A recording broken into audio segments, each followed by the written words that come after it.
अफ़गानिस्तान। लाहौर में मेरे एक दोस्त थे, वो अफ़गानिस्तान से आए थे, लिहाजा हम इन्हें अफ़गानी भाई कहते थे।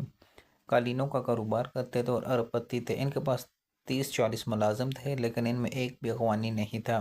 2-3 को छोड़कर सारे पंजाबी थे। मैंने इनसे एक दिन पूछा, अफ़गानी भाई आप खुद नीमरोज़ से हैं, लेकिन आपने अपने घर व दफ्तर में कोई अफ़गान मुलाजिम नहीं रखा, आपके चौकीदार तक बलोच हैं। इसकी कोई ख़ास वजह है? अफ़गान भाई ने मुस्कुरा कर जवाब दिया, हम अफ़गान फ़ितरतन अच्छे लोग हैं, लेकिन हमें वफ़ादार रखने के लिए आपका अमीर या ताकतवर होना ज़रूरी है। वो थोड़ी देर रुक कर बोले, अफ़गान की फ़ितरत ये है कि ये आपके साथ लालच से रहेगा या फिर खौफ, इसकी बुनियादी बुनियाद होगी। ये बराबरी या इज़्ज़त की वजह से कभी आपके साथ नहीं रहता। आप इन्हें दबा लें या फिर ख़रीद लें, ये आपके साथ चलते रहेंगे, मगर जिस दिन आपके पास ये दोनों टूल्स नहीं होंगे, इस दिन ये आपका गला काट देंगे। ये उस वक्त आपकी सारी नेकियां फरमोश कर देंगे। इनका कहना था कि आपको अगर दोस्त या मुलाजिम चाहिए तो आप पंजाबी का इंतखाब करिए, आपको मुश्किल वक्त में अकेला नहीं छोड़ेगा। मैंने ये सुनकर मुस्कुरा दिया और बात बदल दी। मेरा ख्याल था अफ़गान भाई पंजाब में सेटल और हम पंजाबियों से बात करें, चनाचे ये हल्का फुल्का मक्खन लगा रहे। लेकिन आप यकीन करें, जब से अफ़गानियों का नया चेहरा मेरे सामने आया, मुझे अफ़गान भाई का एक एक लफ्ज़ याद आ गया। पाकिस्तान ने अफ़गानिस्तान के लिए क्या नहीं किया। हमने 80 की दहाई में अफ़गानियों के लिए अपने सारे गेट खोल दिए। इन दरवाज़ों से 50 लाख अफ़गान पाकिस्तान आ गए। पाकिस्तान ने इन्हें पूरे मुल्क में आबाद होने और कारोबार की इजाज़त दे दी। इनके 3 नताइज निकले। पाकिस्तान का कल्चर बदल गया, हम लिबरल हो गए, हम मजहबी शिद्दत पसंद हो गए। दूसरा, मुल्क में क्लाशनकोप और मंशियात आ गई और इसने हमारी 3 नस्लें बर्बाद कर दी और पाकिस्तान में बेरोज़गारी में इजाफा हो गया। क्वेटा, पेशावर, कराची को भी पुरअमन और साफ सुथरे शहर होते, लोग छुट्टियां मनाने वहाँ जाते, लेकिन आज आप इनकी हालत देख लें, यह अफ़गानियों की मेहरबानी है। दूसरा, अफ़गान जंग की वजह से हमारे स्कूलों का सिलेबस तब्दील हो गया। पाकिस्तान में इस्लामियात मुताला पाकिस्तान स्कूलों में लाजमी हो गया। इनका सिलेबस अमेरिका में तैयार किया गया, तो इसमें अफ़गान तालिस्मों को हीरो बनाकर पेश किया। इस्लामियात में जहाद की आयात और हदीस शामिल की, मस्जिदों के इमामों को भी जहाद की तरवीज और फ़िरका परस्ती पर लगा दी। चनाचे आप आज का पाकिस्तान देख लें। तारीख़ में महमूद गज़नवी, शहाबुद्दीन गौरी, अहमद शाह अब्दाली का क्या किरदार था। ये लोग हिंदुस्तान क्या लेने आते थे, इस्लाम के साथ इनका क्या ताल्लुक़ था। हमें मानना होगा ये तालिस्मत है, ये हर साल हिंदुस्तान को लूटते आते, लेकिन यूनिवर्सिटी ऑफ नेब्रास्का ने इन्हें 1980 में इस्लामी दुनिया के अजीम हीरो बना दिया और हमारे नई पौधे ने ये न्यू नॉर्मल तस्लीम कर लिया। लिहाजा आप आज इस जेली तारीख का नतीजा दें। अमेरिका ने प्रोपेगेंडा से अगवानी को ये भी यकीन दिला दिया कि तुम्हें आज तक कोई फतह नहीं कर सका। ये सरासर झूठ था। अफगानिस्तान किसी भी दौर में भी आज़ाद नहीं रहा।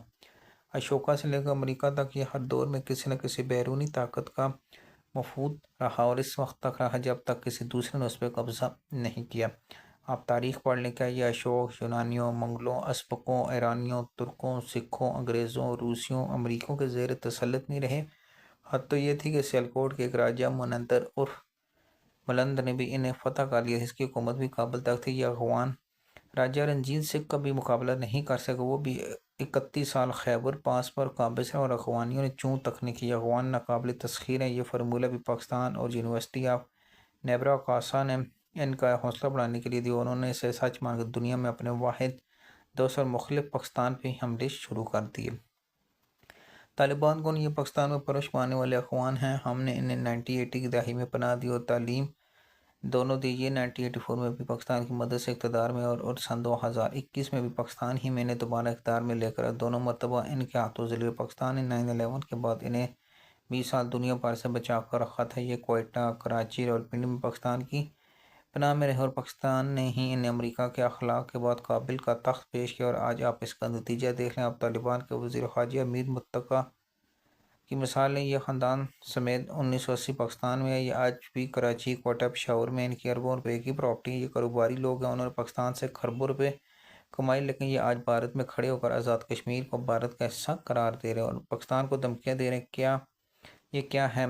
क्या इसे मोहसिन कशी नहीं कहा जाएगा? दूसरा, पाकिस्तान नाम नहादी से, लेकिन जब मुसलमान मुल्क है, जबकि भारतीय बुत परस्त और मुशरिक हैं, लेकिन आज मुसलमान तालिबान मुसलमान और मोहसिन पाकिस्तान को छोड़कर मुशरिकीन के साथ खड़े हैं। ये ख़ुद को मोमन भी करार दे रहे हैं। क्या ये भी क्या है? अफगानिस्तान का इक़्तिदार इस वक्त 35 गवर्नर वज़रा कमांडर के हाथ में है।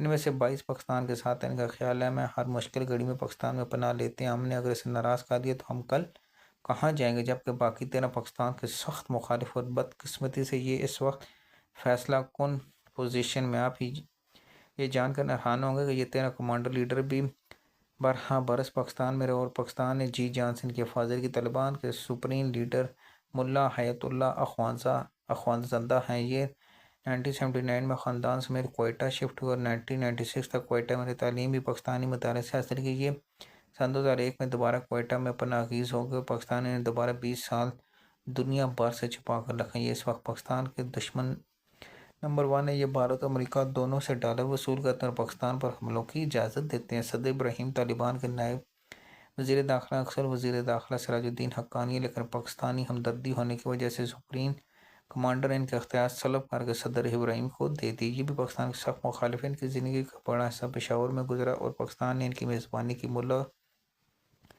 अब्दुल गनी नायब वज़ीर आज़म, उन्होंने मुल्ला उमर के साथ मिलकर तालिबान तंजीम बनाई। ये 21 साल कोयटा में रहे, लेकिन ये आज भी इंडियन और अमेरिकन नवाज हैं और पाकिस्तान से नफरत करते हैं। मुल्ला यकूब मुल्ला उमर के बड़े बेटे, जबकि तालिबान के वज़ीर दिफा और डिप्टी कमांडर ये भी तवील अरसा कोयटा में, लेकिन ये आज भी हमारे मुखालिफ है। कि जबकि इनका ज़ाती किरदार ये कि डॉक्टर एमन अजूरी सिराजुद्दीन हक्कानी के घर में रहते। मुल्ला यकूब ने दोहा में अमरीकियों को बताया और अमेरिका ने 31 जुलाई सन 2022 को ड्रोन हमले के जरिए इन्हें मार दिया। काबुल में लोग बता दें कि मुल्ला यकूब ने इस वफादारी का बराबरी मुआवजा लिया। मुल्ला उमर तालिबान के इंटेलिजेंस चीफ है। ये गौतम में कैद थे। इनकी राय में पाकिस्तान ने अहम किरदार अदा किया था, लेकिन ये अब भी इराक़ के ज़रिए BLA को ट्रेनिंग दे रहे हैं, उनकी हिफाजत करें। मुल्ला मोहम्मद जई हेलमंद कंधार नीम रोज़ में TTP और BLC के कैंपस के निगरानी। ये बहरहाल जिला वतनी के ज़माने में ईरान में रहते मुल्ला उमर अब्दुल यकूम पाकिस्तान का कमांडर। ये